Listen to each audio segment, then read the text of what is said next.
сосны какие, да? Вообще на Алтай горы красивые, Алтайские горы. У нас сопки. В этом году много очень грибов, ягод по северам. Рыбы много.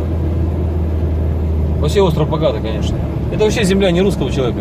Они знают. Это земля нивков, венки и айны, их народов. Просто они это, любители выпить там такие, и слабые.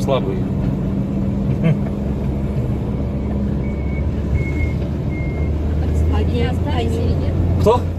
Представители этих народов здесь остались? Да, если были нивки у меня, венка была на метиско смешанной крови.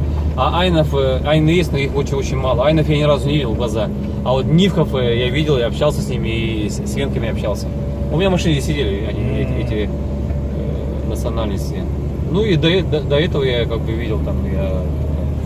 А отличается все равно. Видно сразу, правда.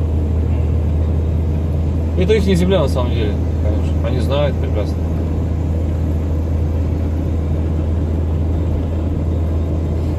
А мне в музее сказали, что Что? их не осталось здесь.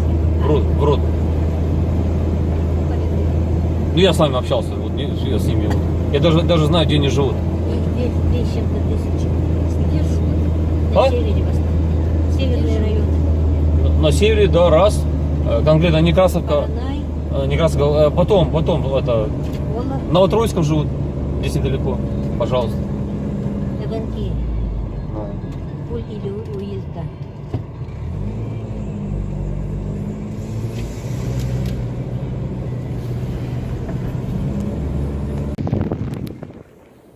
Панорама Южно-Сахалинска.